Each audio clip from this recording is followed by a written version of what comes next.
মুসুরির ডালের বড়া দিয়ে কাতলা মাছের ঝোল।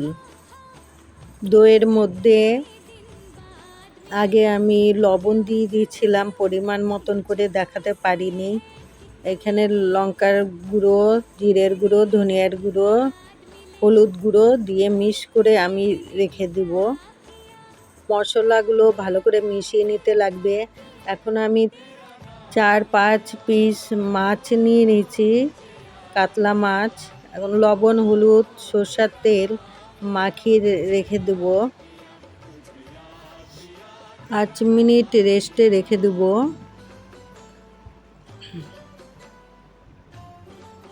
কড়াইয়ের মধ্যে তেল দিয়ে আমি মুসুর ডালের বড়াগুলো ভেজে নেব। ডালগুলো আমি পিষে নিয়েছিলাম, পিষার মধ্যে দিয়ে দিয়েছিলাম লবণ, হলুদ আর 2টা লঙ্কা। ডালগুলো ভাজা হয়ে গেছে, নামিয়ে নিব। কড়াইয়ের মধ্যে তেল দিয়ে জিরা, তেজপাতা, পেঁয়াজ ভেজে রেখে দিয়েছি।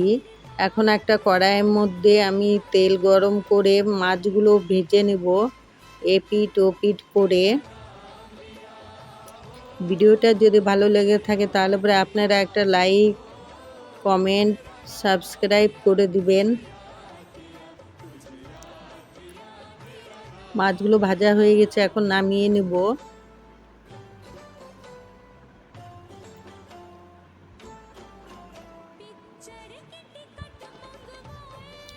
জিরা, তেজপাতা, পেঁয়াজ ভালো করে আমি ভেজে নেব। এখন টমেটো যখন গলে আসবে তখন আমি দইয়ের মধ্যে যে মশলাগুলো দিয়ে মিক্স করে রেখেছিলাম আমি দিয়ে দিব।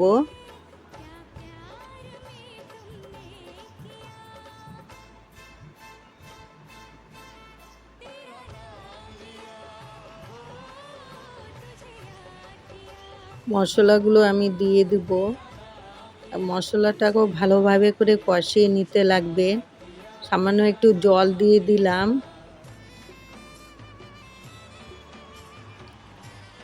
মশলা ভাজতে ভাজতে যখন সুন্দর একটা গন্ধ আসবে আমি তখন জল দিয়ে দিব। দেখেন ভাজা ভাজা হয়ে গেছে, এখন আমি জল দিয়ে দিব পরিমাণ মতন।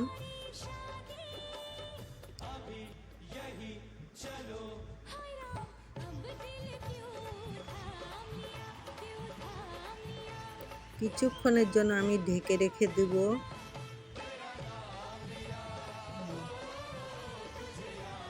এখন আমি মাছগুলো ছেড়ে দেব আর মুসুর ডালের বড়াগুলো যে করে রেখেছি সেগুলো দিয়ে দেব।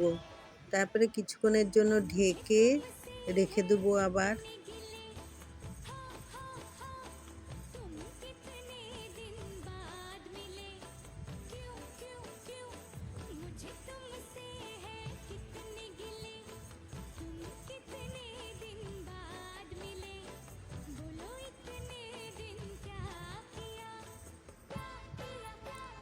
হয়ে গেছে, নামিয়ে নেব।